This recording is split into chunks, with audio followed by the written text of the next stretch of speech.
Hey folks, Rob back for another Role Plays, and this time we're looking at TRAZ, the Transformable Arcade Zone. Developed and published by Cascade in 1988. We'll explain that why as we get further in the video. Anyway, story-wise there's not much to it. Essentially, TRAZ is a space prison in the far reaches of space. And you are basically, it's an automated prison, and it has, and the security systems have failed, and obviously it's a chance for you to escape. And you do that by busting bricks, because yes, it's another post-Arkanoid breakout clone that kind of gets tricky. The big thing with TRAZ over most other clones is each level is radically different. There's 64 stages all up. You need to clear a way to the path. You need to clear each stage, and I'll open up exits which will take you to the eventual exit. So it's not a linear sequence of stages like you'd expect in, say, Arkanoid or most other clones.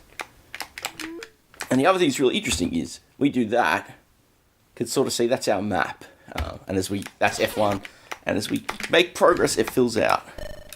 One thing is that it does get kind of frustrating to play a bit just with based on some of the angles and tricks like that. You know, compared to most Arkanoid clones, you don't just get a straight movement. But one thing I like, which is something that many clones have never done on the 64, is that you can actually hold fire to speed up your bat movement. When you look at a lot of clones, I know it's one thing like the Specky version of Arkanoid did, that the 64 version didn't. And there's so many other little tricks like that. One thing I find really frustrating is the power-ups, When you look at Arkanoid, you get your classic capsules with different colours of letters indicating what that power-up is. And that little question mark was your power-up. And no, it doesn't really make sense on what it actually does. There'll be some... Oh, so now I've just frozen one of my paddles. Okay. Like, it was temporarily freezing that paddle. This one looks like it just... Oh. It's kind of tricky, because there's a fairly wide area of play. Alright, let's enter the high score. Thankfully, it's keyboard. Like any sane game is. Let's go have another run. One thing that's really cool, I probably won't show it in this video because I want to show some other stuff, is the construction kit. Level it. So you can see now we've started a brand new game, and it's put us in a random location in a completely different room.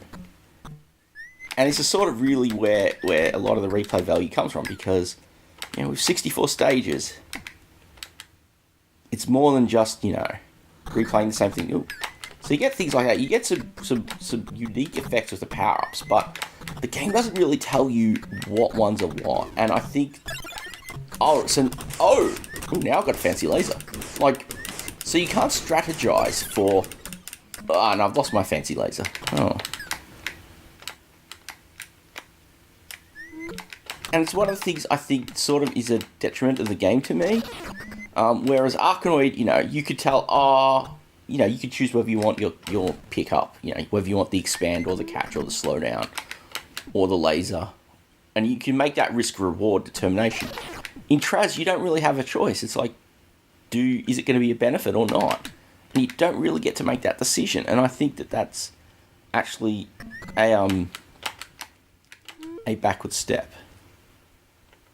So it came out originally. This 64 version was the lead, coming out in the late 1988. It was ported to the Spectrum and to DOS PCs. I will save you showing the Spectrum. I haven't actually played it, so I don't know how good a port it is. But the interesting thing to note is, and this is the controversial bit, and why I said it was developed at the start, was that this is actually a very heavily... So originally it was written by a chap named Simon... I have these notes written down. I'm trying to play. Simon Birrell. He wrote Strange Loop and a couple of other early games, and was under development of a game called Slideways. So he wrote a fair chunk of it. Sold it to Cascade. They paid him in advance, and then they decided they wanted to undergo several changes. And those changes effectively meant a total rewrite. And what's kind of... Okay, that's a thing. He was at least paid in advance. But what's kind of, at least in my opinion, a little heinous about the situation is... he was never credited. So it's like, it's his idea, his concept. And I want to actually... We'll have finish this game... And we'll actually load up Slideways because it has been recovered. Because essentially he had finished it. And it was given to... Now actually... So you can sort of see we're now on a different sector of the map. So I think the dotted line lets us know where we can go at the end. Once we take this darn green brick out. Which is always the... You know, alright. So really our only option was to go up. So if we hit F1...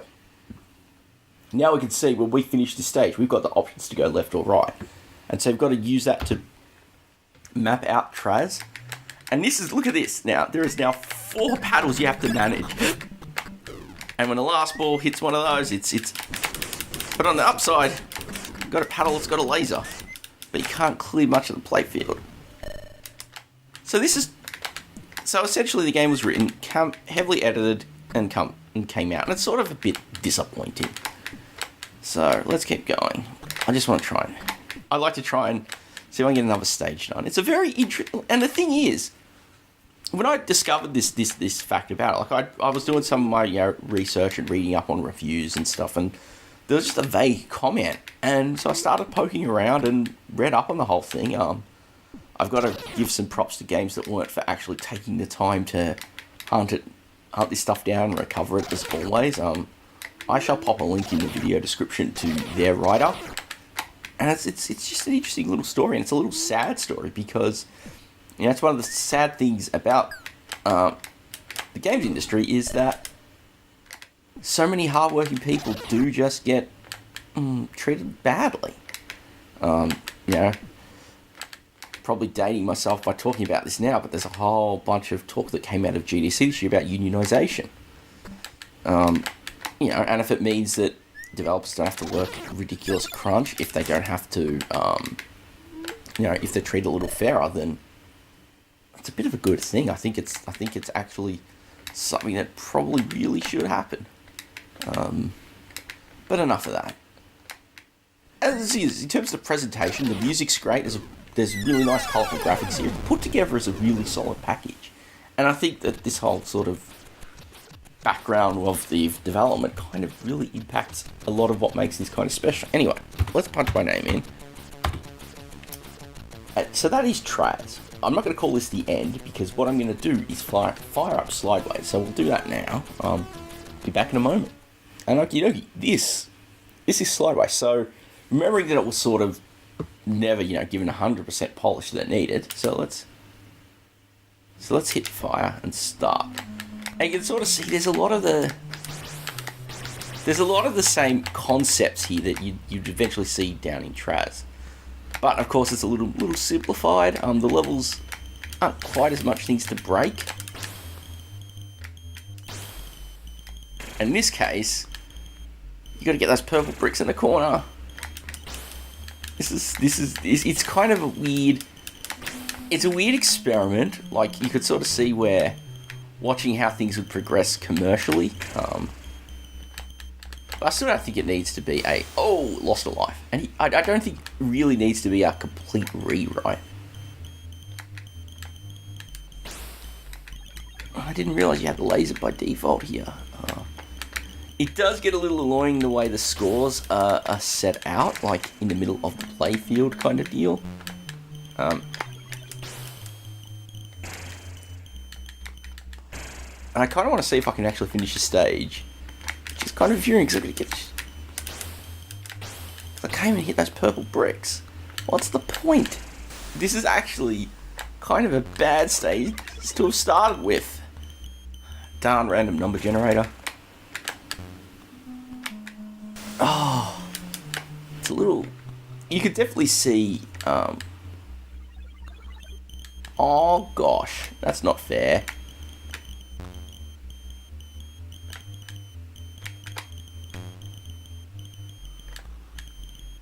Come on, get those darn purple bricks.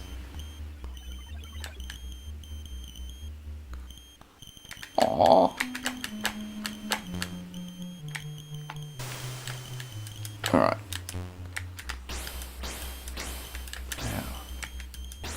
Hopefully the game's gonna...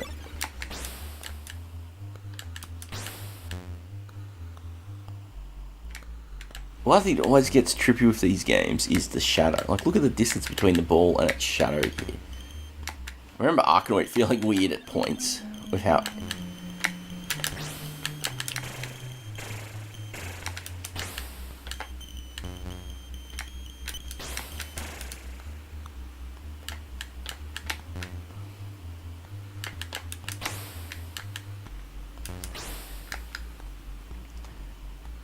And I think watching this, playing this now, you know, I had a quick cursory play earlier when I was doing my notes, and I have to admit that it definitely feels, you could definitely see why they might have wanted to change the game, but I think that, you know, a dramatic, near, you know, complete rewrite, what was effectively a rewrite, is a bit unfair. Come on, oh, come on.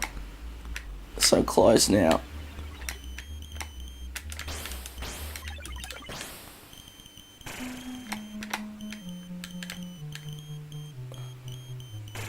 Oh, gosh. Last life, okay. Can we at least bust the wall, bust that purple brick? Oh. Sometimes pixel-accurate sprite collisions can be a curse, not a blessing. Yeah, alright. So now we've moved on to the next stage. Things are a little more trad here. Traditional, but you can sort of see now the way TRAZ handled its multiple paddles. So you can now see I've got two paddles along the vertical edges of the playfield, and only one danger zone, which is one thing I like a little better than TRAZ. Here you've got, you know, that one area where, you know, if you lose the ball, you lose your life, and then you've got the three paddles to move about. And the power-ups seem to be a little more traditional as well, like, which is, you know, as I said, it was one of the things I didn't really like with TRAZ. But anyway, let's keep doing this.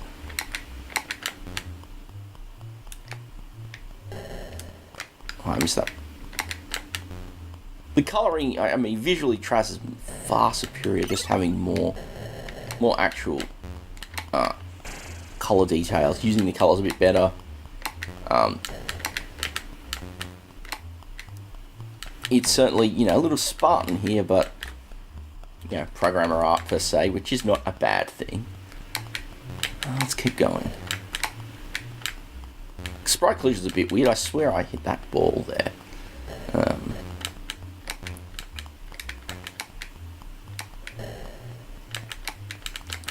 And I gotta admit, I'm not a big fan of the sound effects used for when you actually break a ball, when you break a brick. It's a bit... I do always find it interesting that, you know, in a post-Arkanoid world, how sort of the brick breaking genre became... Did you see that? I hit the ball, and it went straight through my paddle.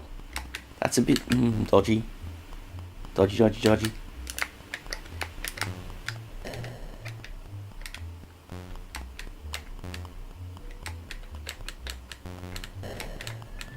We're almost there now. One more break.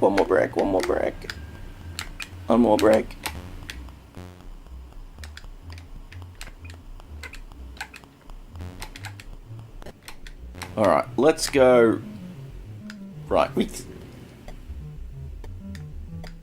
alright, so this stage feels a bit more traditional. Although black bricks up the top like probably not the best way to represent things. Although I've noticed the background tiles for the characters, for the background, are a little different on this stage, which is a relief. So it's always interesting to see these weird slices of history, and that's game over, and I'm probably going to wrap it up there. So despite the controversy, yes, we'll leave it at that, which TRAZ offers, it's actually a fun take on the breakout Arkanoid brick breaking formula, and in its original form, as we're looking at it with Slideways as well, it's still still kind of an interesting piece. Interesting piece of history, and a sad example of the games industry not being fair to its authors sometimes. I'm going to leave it there, so I thank you very much for watching. As always, if you enjoyed the episode, please do consider leaving a thumbs up and some thoughts. If you've definitely played that Spectrum or even the DOS version of TRAZ, I'd love to know how it compares. And other than that, leaving a thumbs up, as I said, always helps, especially with the algorithm business. And if you haven't already, do consider subscribing, publish new videos weekly, and for some more slice of great retro computing things. Subscription is always appreciated, as is everything else. Thank you all very much for watching, and I'll catch you all next time.